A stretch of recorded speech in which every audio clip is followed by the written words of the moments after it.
Why, Amy, do you think it took 2 days, 3 days before everything came down on Monday? I don't know the answer to that. And you know me, I'm the girl that went to law school, so I don't speculate. I can hear someone's voice in my head saying, objection, she's speculating. And as a general rule, and law school teasing aside, I don't want to speculate. I will quite emphatically say I don't like that it took from Friday until Monday. You'd seen this stuff on Friday. That's dispositive in my mind. You see this stuff, you don't wait. Amy Trask, CBS Sports NFL analyst, former Raiders CEO, joining us here on Keyshawn, JWill Max. Amy, how would Al Davis have handled this? Well, again, I can always hear Al's voice in my head saying, don't speculate for me. So I'm not going to say how he would have handled it, but I will say that he would have been infuriated and horrified by that which became public.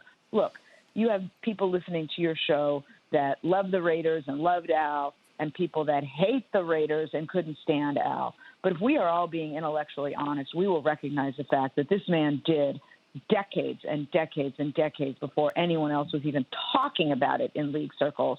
He hired Tom Flores. He hired me. He advanced Art Shell to head coach, and I offer that simply in chronological order. This man hired without regard to race, gender, or any other individualities which have no bearing whatsoever on whether one can do a job. So had he become aware of those emails and what was in those emails, he would have been incensed. And let me say one thing about the emails, because we are talking about the emails because that's how we learned of this. Our focus should not simply be as to what was in the emails, but the fact that that's what is in his heart and in his mind. You don't put that in an email if you don't believe that. So what's more horrifying than the emails themselves is that this is someone's beliefs. So what does the NFL need to do to become more inclusive as it relates to an environment in the year 2021, Amy? How do they go about fixing this? I'm sorry, go ahead. No worries. How do they go about fixing this? Well, I'm glad you both referenced that it's 2021, and I'm glad that you just used the word fixing this, because I've been using that word all week. It is 2021, and it is incomprehensible to me that we haven't yet found a way to fix this. And by the way, this is not simply a Raider issue. This is not simply an NFL issue. This is a business issue for businesses of all kinds, and it's not simply a business issue. It's a societal issue, and I wish I had the magic fix, because we do need to fix this. So I will answer your question as to what the NFL should do, but I'm going to tell you I think this is what every business should do. Diversity and inclusiveness and creating pipelines for those who have not had opportunities in the past needs to be a priority. And the league is doing that. I want to make very clear that while the views that Gruden exchanged in his email correspondence with Bruce Allen, and I understand there were a few others on the correspondence, is not unique to John or to Bruce. They are not the only ones in the league with that view. But I want to be careful to note that there are a lot of really, really, really good people in the league, and that those are not the views held by everyone.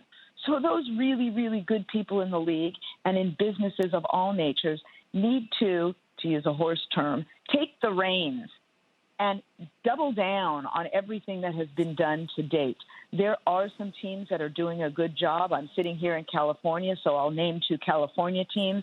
The Rams, the 49ers, they've created pipelines to increase diversity and inclusiveness, and every business needs to do that, not just the NFL.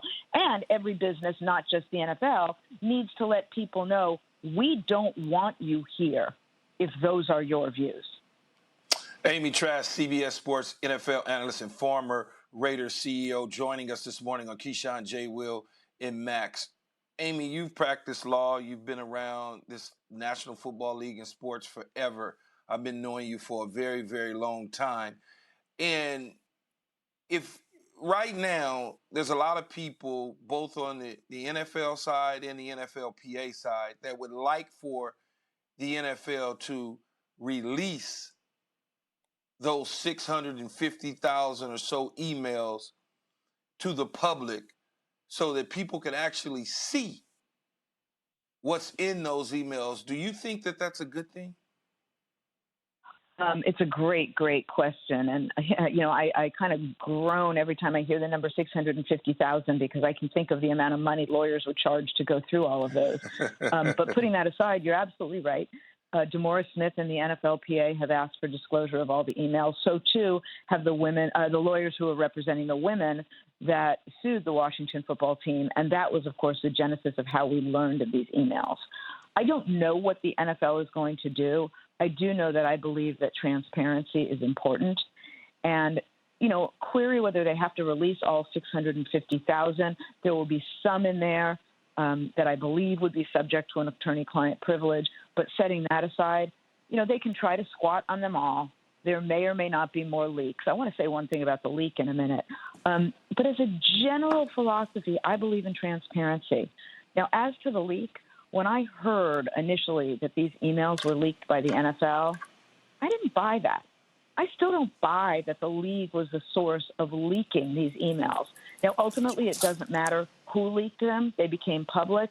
I just want to note, I don't think it was the NFL. Thanks for watching ESPN on YouTube. For live streaming sports and premium content, subscribe to ESPN+.